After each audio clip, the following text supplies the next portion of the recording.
महाराष्ट्र में मराठी और गैर मराठी का मुद्दा एक बार फिर से गर्मा गया है। महाराष्ट्र सरकार में ट्रांसपोर्ट मिनिस्टर प्रताप सरनाईक जी ने ऑर्डर निकाला कि जो भी महाराष्ट्र में और मुंबई में ऑटो रिक्शा, टैक्सी, ओला, उबर, रैपिडो चलाते हैं उनको मराठी आनी चाहिए, मराठी बोलनी आनी चाहिए, लिखना आना चाहिए और समझना आना चाहिए। इसको लेकर अब विवाद खड़ा हो गया है क्योंकि मुंबई समेत पूरे महाराष्ट्र में 80 से 90% जो ऑटो रिक्शा ड्राइवर हैं और टैक्सी ड्राइवर हैं वो नॉर्थ इंडिया, यूपी, बिहार से आ रहे हैं। एक मई यानी कि जो महाराष्ट्र दिवस है उसका डेडलाइन दिया गया है। अगर उसके बाद उनको बोलना या सीखना या लिखना नहीं आया तो महाराष्ट्र सरकार उनके ऊपर कार्रवाई करेगी। इस पूरे मुद्दे पर बातचीत करने के लिए हमारे साथ महाराष्ट्र सरकार में ट्रांसपोर्ट मिनिस्टर प्रताप सरनाईक जी खुद हैं। सर, जो आपने आदेश निकाला है उसको लेकर बहुत सवाल खड़े हो रहे हैं। बोले कि 1 मई जो महाराष्ट्र दिवस है उससे पहले आदमी मराठी कैसे सीख सकता है, बहुत कंफ्यूजन भी है। क्या सरकार परीक्षा लेगी, उनका रिटर्न टेस्ट लेगी, क्या है ये सब पूरा मुद्दा? देखिए, हम भी जानते हैं कि 1 मई यानी अभी खाली 4-5 दिन बाकी है और 4-5 दिनों में कोई अगर नहीं सीखा रहेगा, नया हिंदी भाषी कोई होगा तो हिंदी ही बात करेगा, मराठी बात नहीं करेगा। मगर उन्हें लाइसेंस कभी दिया गया है, उन्हें बैच कभी दिया गया है, उन्हें परमिट कभी दिया गया है? ये जो रूल है, ये नियम जो है, ये प्रताप सरनाईक मंत्री बनने के बाद में नहीं आया है। ये 1989 का नियम है और 2019 में उसके ऊपर परिपत्रक भी निकाला गया है। जैसे मैंने भी कुछ लोगों की जो कामना थी या कुछ लोगों का ऐसा कहना था कि इसमें भी थोड़ा सा बदलाव करना चाहिए, तो मैंने भी कल जो हमारा नियमावली है 1989 के नियम 478 और 88 में सुधार न करने के बारे में भी एक हमने परिपत्रक निकाला है और लॉ एंड जुडिशियल डिपार्टमेंट या होम डिपार्टमेंट के पास भेज दिया, तो उसके ऊपर भी अमल हो जाएगा। मेरा यही कहना है कि अगर आपको लाइसेंस दिया गया, बैच दिया गया, तो रूल तो पहले ही है, आपको अभी तक सीख जाना चाहिए। तो हम तो जो अमल बजावनी करनी चाहिए वो देखने की कोशिश डिपार्टमेंट के लोग कर रहे हैं। ठीक है, फिर भी आपने अगर अभी तक सीखा नहीं तो हमारे लोग आपको सिखाने के लिए तैयार है। मगर आप अगर बोले कि नहीं, महाराष्ट्र में रहने के बाद, महाराष्ट्र में व्यवसाय करने के बाद, महाराष्ट्र में हम हमारे प्रवासी जो मराठी प्रवासी है उनके साथ भी हिंदी में बात करेंगे, तो ये कैसे चलेगा? आखिर जिस राज्य में आप रहते हो उसकी भाषा तो आपको समझनी चाहिए, बोलनी चाहिए। और हम ये नहीं आपको कहते कि आप जब मराठी में MA कीजिए, PhD कीजिए या और कुछ कीजिए, ऐसे तो नहीं बोलते। आपसे कुछ कविताएं लिख के नहीं हम मांग रहे, कुछ और साहित्य लिख के नहीं मांग रहे। अरे बाबा, जो पैसेंजर पीछे क्या बैठता है उसको अगर हिंदी नहीं आता है तो काय आहे, कसे आहे, तुम्हाला कुठे जायचं है, कुठे उतरू, किती पैसे झाले, ये जो जनरल जो वर्ड है वो वर्ड आपको यूज करना चाहिए, वापरना चाहिए, उनके साथ बातें करनी चाहिए। हम ये भी नहीं बोलते कि आप घर पे जाके आपके पत्नी के साथ, आपके बच्चों के साथ मराठी में बात करो। अरे जो पैसेंजर है और मराठी पैसेंजर है उसके साथ तो मराठी बोलना चाहिए और वो जो मराठी बोलेगा वो आपको समझना चाहिए। लेकिन सर, सबसे सवाल हो रहा है कि महाराष्ट्र दिवस 1 मई के बाद आप कैसे वेरीफाई करोगे कि ये ऑटो ड्राइवर को मराठी आती है, नहीं आती है? क्योंकि आपने एक्शन लेने की बात की, हम लाइसेंस कैंसिल कर देंगे, बैच जब्त कर लेंगे, कैसे आप वेरीफाई करेंगे? नियम है, कानून है, कानून से बड़ा तो इस दुनिया में कोई नहीं है। इस देश में तो कानून की व्याख्या के अनुसार ही सब लोग काम करते हैं। मैं तो राज्य का परिवहन मंत्री हूँ, नियम के अनुसार ही काम करेंगे। हमारा ये कहना है कि हम जो डिपार्टमेंट के हमारे RTO के लोग हैं, हमारे बाकी ARTO है, वो रिक्शा वालों से, टैक्सी वालों से, रैपिडो, ओला, उबर, बाइक टैक्सी वालों से बात करेंगे, उनसे मराठी में बात करेंगे, उनको आती है कि नहीं मराठी देखेंगे, उनके लाइसेंस चेक करेंगे, डुप्लीकेट लाइसेंस है क्या, ओरिजिनल लाइसेंस है, उन्होंने यूनिफॉर्म बराबर पहना है कि नहीं, उन्होंने बैच बराबर लगाया कि नहीं, उनका परमिट जो है वो डुप्लीकेट परमिट तो नहीं है, क्योंकि 15 साल का महाराष्ट्र में वास्तविक का दाखला उनके पास होना चाहिए, वो तो डुप्लीकेट उन्होंने दिखा के RTO से फंसा के अगर लिया रहेगा तो उसके ऊपर कार्रवाई तो होगी ना, क्योंकि कानून है। कानून से अगर हम काम करते हैं तो सामने वाले ने भी कानून के हिसाब से बर्ताव करना चाहिए।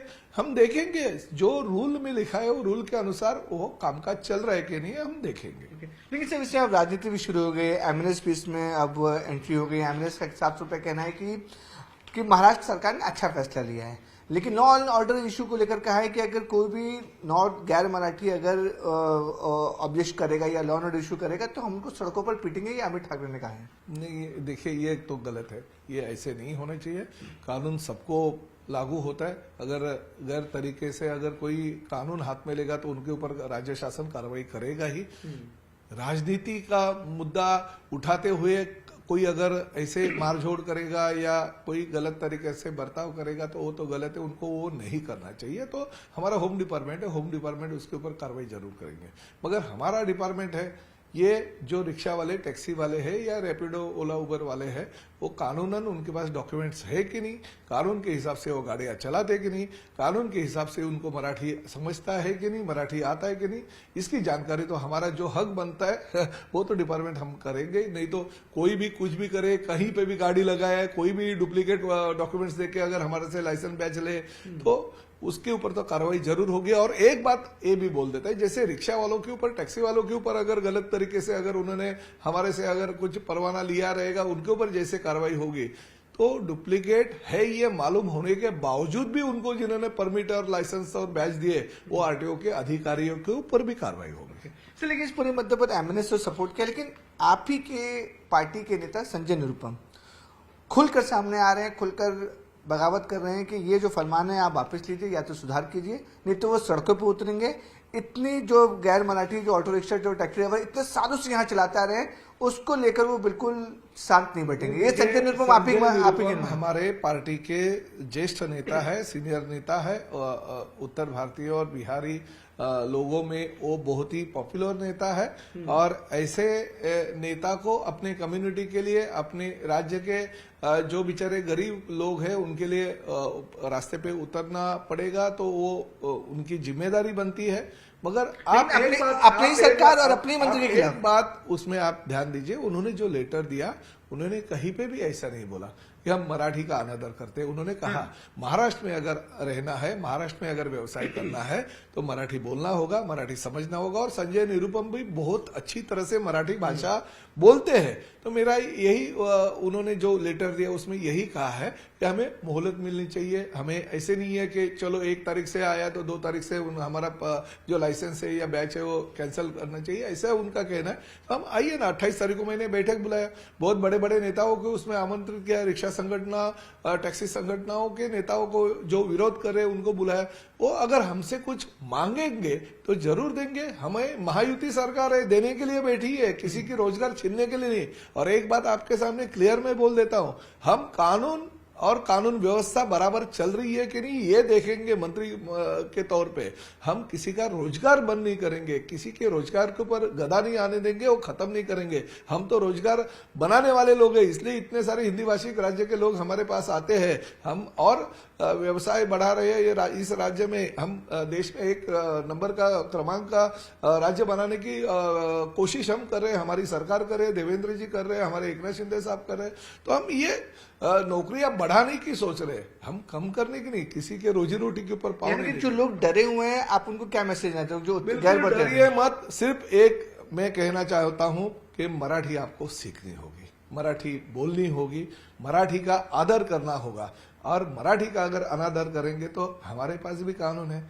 आप अगर कानून से हम अगर चलाने की भाषा करते हो तो आप भी कानून पालते हो क्या, ये आपको भी देखना है। अगर आप कानून के बाहर जाओगे और जो नियम है नियम के बाहर रहोगे तो कार्रवाई तो हमको करनी ही पड़ेगी। मगर एक बार आपको मैं बोल देता हूँ, महाराष्ट्र में व्यवसाय करना होगा तो मराठी बोलना ही होगा, मराठी समझना ही होगा। लेकिन आपको लगता है कि इसमें एमएनएस जो है, महाराष्ट्र निर्माण सेना, अब उसको इस आपके जो ऑर्डर आया उसका फायदा उठा रही है, गैर मराठी को पाठशाला लगा रही है, उनको मराठी सिखाने की कोशिश कर रही है। ये लगता है राजनीति थोड़ी बढ़ती जा रही है। आपको भी पता है बहुत सालों से ये मराठियों के ऊपर, महाराष्ट्र के ऊपर बहुत सारी राजनीति चल रही है। बहुत सारे लोगों की दुकान चल रहे हैं, किसके रिटेल के है, किसके होलसेल के है। हमें उससे कोई लेना देने नहीं है। हम शिवसेना प्रमुख आदरणीय बाला साहब ठाकरे जी के शिवसेना के लोग हैं, जिन्होंने 1960 में सिर्फ और सिर्फ मराठी लोगों के लिए ये संगठन बनाया। शिवसेना 4 अक्षर उसका नाम है। उसका नेतृत्व आदरणीय एकनाथ शिंदे साहब कर रहे हैं और उनके मार्गदर्शन पे और बाला साहब ठाकरे जी के विचारों पे हम जो आगे की कार्रवाई है वो करेंगे। मगर फिर एक बार आपको बोलता हूं, महाराष्ट्र में अगर व्यवसाय करना होगा तो मराठी समझना होगा, मराठी बोलना होगा। सर क्या इसकी डेडलाइन आप बढ़ाएंगे कि महाराष्ट्र दिवस 1 मई फिक्स है? 28 तारीख है। देखिए, महाराष्ट्र दिन है, हमारे लिए हमारा बहुत बड़ा दिन होता है और महाराष्ट्र दिन की हम डेडलाइन दी है। जो पहले से जिन्होंने लाइसेंस बैच लिए उन्होंने अभी तक सीखना चाहिए था और हमारे से बोलेंगे। हम तो आज ये भी कहते हैं, हमारे जब भी जो आरटीओ के लोग हमारे जाएंगे, ऑफिसर जाएंगे, तो उनके साथ हमें आज भी लगता है कि 100% लोग मराठी में ही बात करेंगे। नहीं बात करेंगे तो 28 तारीख को मीटिंग बुलाइए। वो मीटिंग में वो हमारे से अगर कुछ मोहलत मांगते हैं तो हम उसके ऊपर विचार करेंगे। मगर फिर एक बार मैं यही कहता हूं, महाराष्ट्र में व्यवसाय करना होगा तो राजनीति नहीं बल्कि मराठी बोलना पड़ेगा और मराठी समझना पड़ेगा। लेकिन संजय राउत माफ कीजिएगा, संजय राउत बोलते हैं, संजय निरुपम कहते हैं कि वो सड़कों पर उतरेंगे अगर गैर मराठी के ऊपर कुछ भी हुआ, आपके खिलाफ, आपकी सरकार के खिलाफ सड़कों पर उतरेंगे। नहीं, ऐसे उन्होंने बिल्कुल कहा नहीं है। सर ट्वीट है, मैं आपको ट्वीट दिखा दूं। मैंने ट्वीट भी पढ़ा है और मेरे पास उनका लेटर भी है। उन्होंने जो मुझे लेटर दिया उस माध्यम से शॉर्ट में उन्होंने लेटर दिया, मगर ऐसा वक्त नहीं होगा और उनको सड़कों पे उतरने की जरूरत भी नहीं पड़ेगी। Okay, thank you so much sir. तो ये थे हमारे साथ ट्रांसपोर्ट मिनिस्टर प्रताप सिंह नाइक जी, जो साफ तौर पे कह रहे हैं कि उनके आदेश से किसी की ज्यादा नुकसान नहीं होगा, किसी की नौकरियां नहीं जाएंगी। जो गैर मराठी, खासकर जो ऑटो ड्राइवर और टैक्सी ड्राइवर डरे हुए हैं, उन्हें डरने की कोई भी जरूरत नहीं है। लेकिन इनका साफ तौर पे कहना है कि बेसिक मराठी वो हर किसी को आनी चाहिए जो महाराष्ट्र में काम कर रहा है। मुंबई से कैमरा न्याज अहमद के साथ विवेक गुप्ता, न्यूज 18 इंडिया।